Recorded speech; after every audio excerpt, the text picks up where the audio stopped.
What if the gravelly-voiced Scott, who defined secret agent as James Bond's suave confidence, lived a love story as thrilling and unpredictable as any spy mission?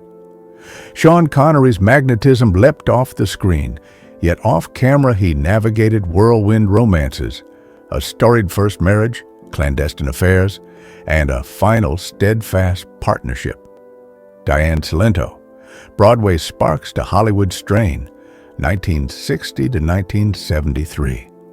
In 1960, fresh from his Broadway triumph in South Pacific, Sean Connery found himself swept into Manhattan's artistic orbit, where he first met Australian actress Diane Sento.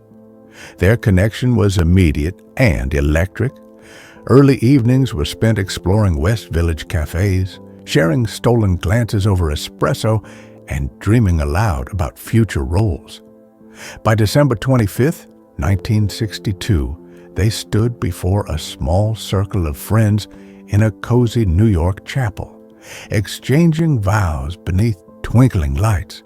Diane's radiant white gown contrasted with Connery's crisp tuxedo, symbolizing the union of two rising stars.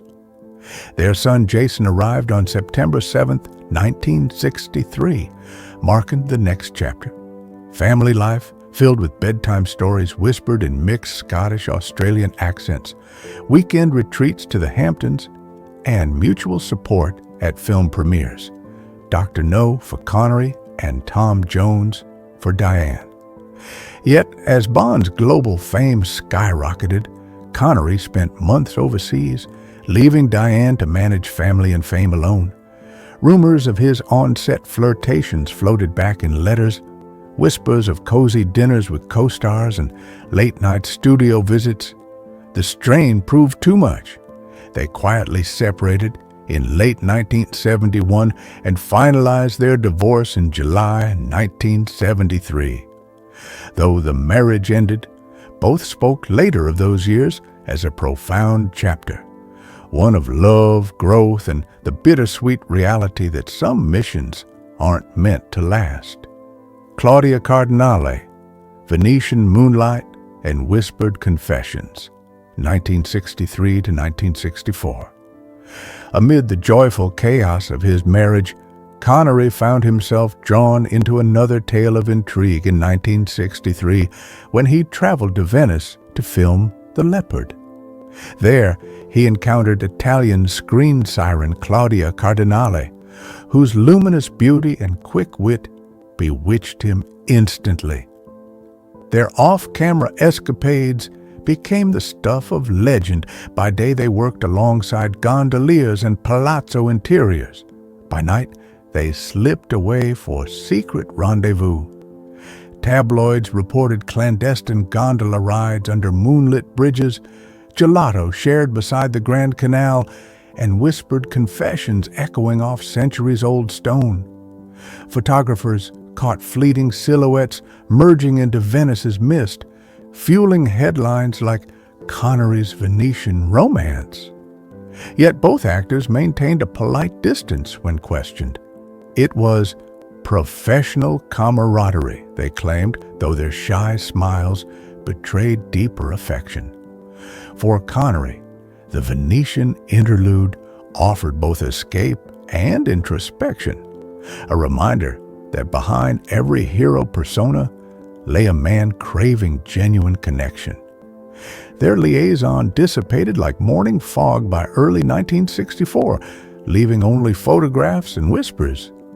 Though brief, this chapter added continental mystique to Connery's legend, a romantic footnote contrasting sharp tuxedos with silk veils, and proving that even a married James Bond could momentarily breach protocol for love.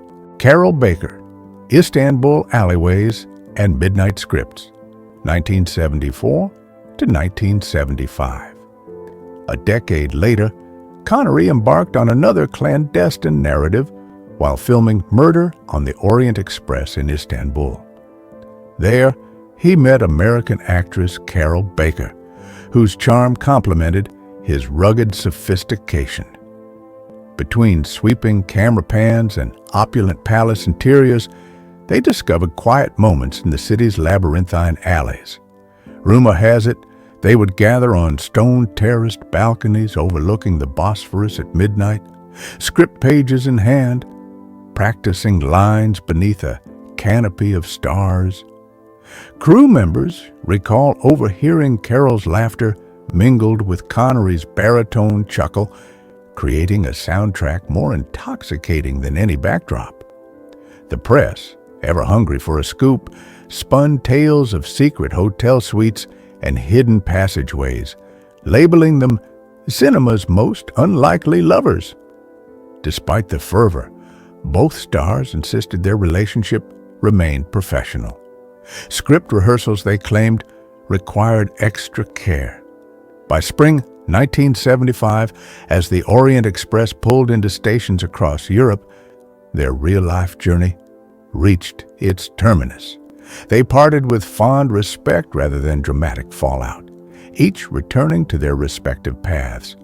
For Connery, the affair underscored a truth that even the most skilled agent sometimes finds his heart captured off mission, only to return to duty with bittersweet memories in tow.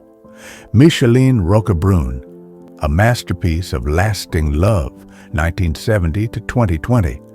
In the midst of fleeting chapters, one encounter would anchor Connery's heart for nearly half a century. In 1970, a chance visit to a Monte Carlo art gallery introduced him to painter Micheline Roa Brun. At first, they traded art critiques, her insights into impressionist brushstrokes matching his love for classic cinema. Their friendship unfolded along the sun-washed Riviera, sunrise walks gathering pebbles, afternoons spent discussing color palettes over olives and rosé, and evenings where Micheline's laughter drew Connery away from the glitz of Cannes. When Connery's divorce from Diane became final, they married on May 25, 1975, in a ceremony so understated that paparazzi cameras stayed at bay. Their partnership thrived on mutual respect rather than spectacle. Weekend painting sessions in his south of France villa, quiet dinners with old friends, and shared stewardship of their adopted son, Jason. Across decades of changing trends, they remained each other's confidants, deflecting rumors with a knowing glance and a gentle smile. When Connery passed on October 31st, 2020, Micheline stood by his side, a testament that some love stories transcend spies, stunts, and screenplays. Their union proved that the most enduring adventures often occur far from the spotlight, within the canvas of everyday devotion. Sean Connery's real-life romances read like the best spy novels, glamorous, charged with intrigue, and sometimes heartbreakingly real. From the sweet beginnings with Diane to Venetian nights with Claudia, the Istanbul scripts with Carol, and finally, the enduring canvas he shared with Micheline, each chapter reveals another facet of the man beyond the legend. And perhaps that's the greatest secret he ever kept, that behind the world's most famous spy lay a heart equally adept at adventure and devotion.